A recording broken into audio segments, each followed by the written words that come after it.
मेरे वीडियो को लाइक करिए, सब्सक्राइब करिए और बेल आइकन दबाना ना भूलिए। Thank you. राधे राधे। ओम नमो भगवते वासुदेवाय। नमस्कार दोस्तों, स्वागत है आपका भजन ज्ञान चैनल में। दोस्तों, आज एकादशी है, मोक्षधारिणी एकादशी, और इसी दिन गीता जयंती भी मनाया जाता है।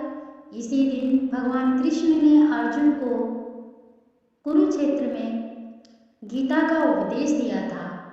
तो आज के दिन हमें ज़्यादा से ज़्यादा गीता भागवत का पाठ करना चाहिए। अगर नहीं कर सकते हैं तो आप सुन भी सकते हैं। आज के दिन विशेष महात्मा है श्री कृष्ण का ओखल से बाध जाना। आज के दिन इसी महात्मा का पाठ करना चाहिए, सुनना चाहिए। जो श्रीमद् भागवत के 10वें स्कंद 690 पृष्ठ पे दिया हुआ है, मैं वहीं से पढ़ रही हूँ। आप सुनिए, दूसरों को भी शेयर कीजिए। श्री कृष्ण का ओखल से बाध जाना। श्री सुखदेव जी कहते हैं, परीक्षित, एक समय की बात है, नंदरानी यशोदा जी ने घर की दासियों को तो दूसरे कामों में लगा दिया और स्वयं अपने लाला को मक्खन खिलाने के लिए दही मथने लगी। मैंने तुमसे अब तक भगवान की जिन जिन बाल लीलाओं का वर्णन किया है, दधि मंथन के समय वे उन सब का स्मरण करती और गाती भी जाती थी। वे अपने स्थूल कटी भाग में सूत से बांधकर रेशमी लहंगा पहनी हुई थी। उनके स्तनों में से पुत्र स्नेह का अधिकता से दूध चूता जा रहा था और वे कांप भी रहे थे।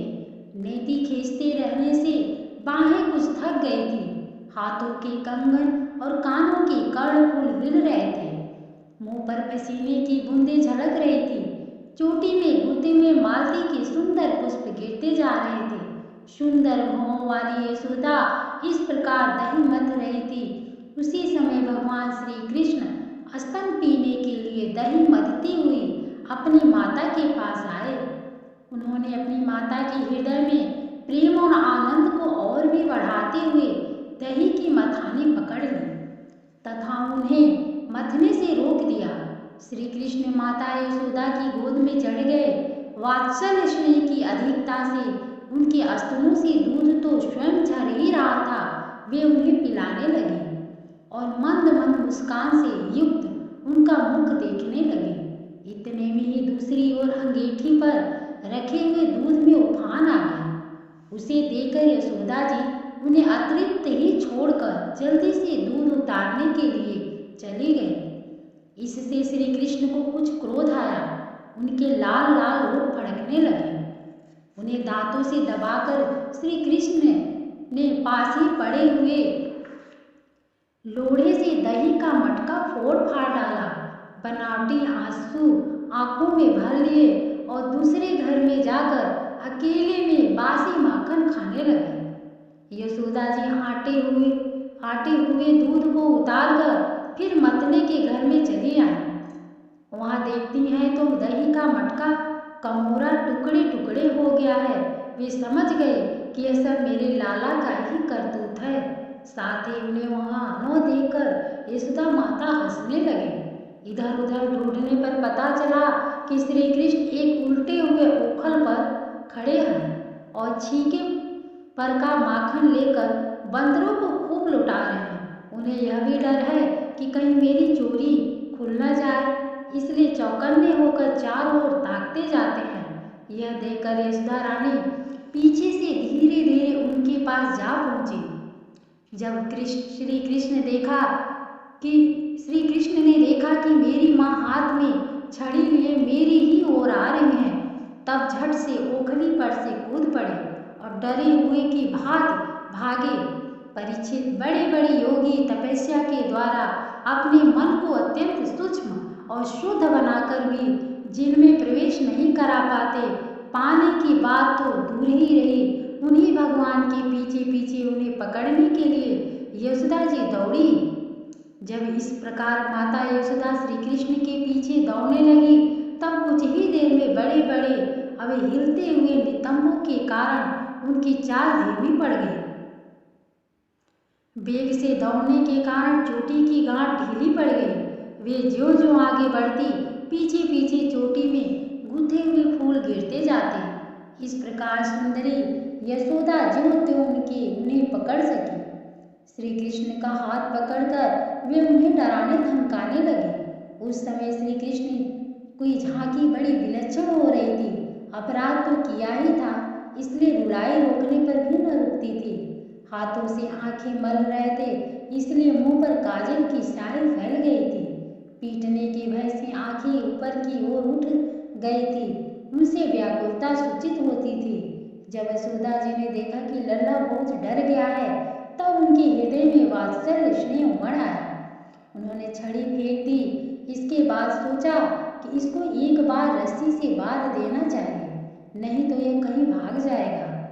परीक्षित, सब सच पूछो तो यशोदा मैया को अपनी बालक के ऐश्वर्य का पता न था, जिसमें न बाहर है, न भीतर, न आदि और न अंत, जो जगत के पहले भी थे, बाद में भी रहेंगे। इस जगत के भीतर तो है ही, बाहरी रूपों में भी है, और तो क्या जगत के रूपों में भी स्वयं वही है। यही नहीं, जो समस्त इंद्रियों परे और अव्यक्त है, उन्हीं भगवान को मनुष्य का सा रूप धारण करने के कारण पुत्र समझकर यशोदा रानी रस्सी से ओखल में ठीक वैसे ही बांधती हैं, जैसे कोई साधारण सा बालक हो। जब माता यशोदा अपनी उद्यमी और नटखट लड़के को रस्सी से बांधने लगी, तब वह 2 अंगुल छोटी पड़ गई। तब उन्होंने दूसरी रस्सी लाकर उसमें जोड़ी। जब वह भी छोटी हो गई, तब उसके साथ और जोड़ी। इस प्रकार वे ज्यों-ज्यों रस्सी लाती और जोड़ती गई, त्यों-त्यों जोड़ने पर भी वह सब 2-2 अंगुल छोटी पड़ गई। यशोदा रानी घर की सारी रस्सियां जोड़ डाली, फिर भी वो भगवान श्री कृष्ण को न बांध सकी। उनकी असफलता पर देखने वाली गोपियां मुस्कुराने लगी और वे स्वयं भी मुस्कुराते हुए आश्चर्यचकित हो गए। भगवान श्री कृष्ण ने देखा कि मेरी माँ का शरीर पसीने से लथपथ हो गया है, चोटी में गुथी हुई मालाएं गिर गई हैं और वे बहुत थक भी गई हैं। तब कृपा करके वे स्वयं ही अपनी माँ की बंधन में बंध गए। परीक्षित, भगवान श्री कृष्ण परम स्वतंत्र है। ब्रह्म, इंद्र आदि के साथ वे संपूर्ण जगत उनके बस में है।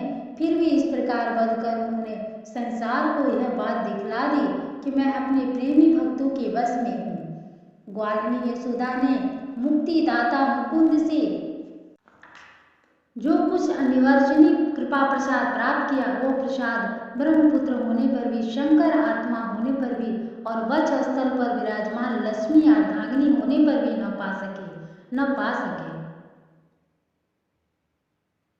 यह गोपीन का नंदन भगवान अन्य प्रेमी भक्तों के लिए जितने सुलभ है, उतने देवाभिमानी कर्मकांडी अभी तपस्वियों को तथा अपने स्वरूप बुद्ध ज्ञानियों के लिए भी नहीं है।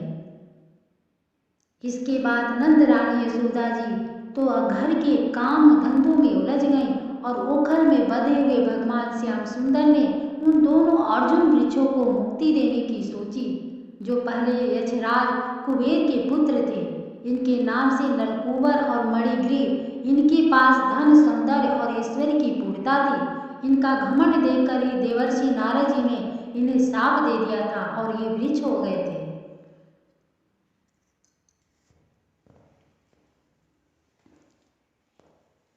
राधे राधे। प्रिय दोस्तों, आप इसको सुनिए, दूसरों को भी सुनिए, शेयर करिए। ये आज के दिन एकादशी के दिन, मोक्षदायिनी एकादशी के दिन सुना जाता है।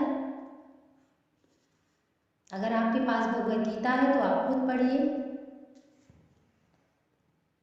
धन्यवाद।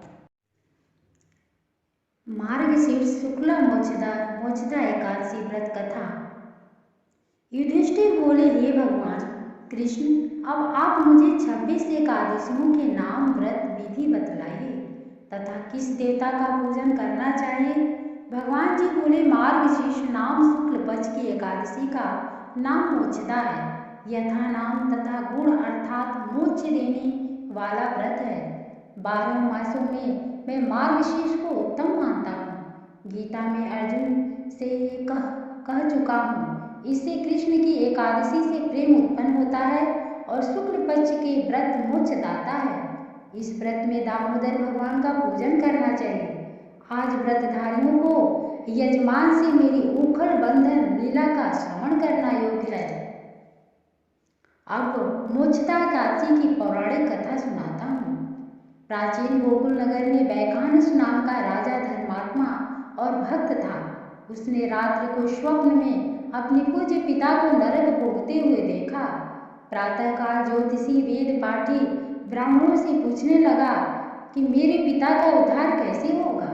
ब्राह्मण बोले, यहाँ समीप में पर्वत ऋषि का आश्रम है, उसकी शरणागत में आपके पिता शीघ्र ही स्वर्ग में गया। दंडवत करके कहने लगा, मुझे रात्रि को स्वप्न में पिता का दर्शन हुआ। वह बेचारे यमदूतों के हाथों से दंड पा रहे हैं। आप अपने योग बल से बतलाइए, उनकी मुक्ति किस साधन से शीघ्र होगी। मुनि ने विचार कर कहा, और धर्म कर्म सब देरी से फल देने वाले हैं। शीघ्र वरदाता तो केवल शंकर प्रसिद्ध हैं, परंतु उनको भी प्रसन्न करना भी कोई मौसी जी का भवन नहीं। देर अवश्य लग जाएगी और तेरे पिता की इतने तक मरम्मत हो जाएगी। इस कारण एकादशी का व्रत है, उसके विधि संयुक्त परिवार सहित करके पिता को संकल्प कर दो, निश्चय उसकी मुक्ति होगी। राजा ने कुटुंब सहित मोक्षदा एकादशी का व्रत करके फल पिता को अर्पण कर दिया। उसके प्रभाव से वह स्वर्ग को चला गया। मोक्षदा एकादशी का महात्म्य जो सुनता है उसे वाजपेयी यज्ञ का फल मिलता है। इस दिन तुलसी जी की मंजरी और पुष्पाल से दामोदर भगवान की पूजा की जाती है। इस दिन बिल्व का सरकार लेना चाहिए। राधे राधे, धन्यवाद।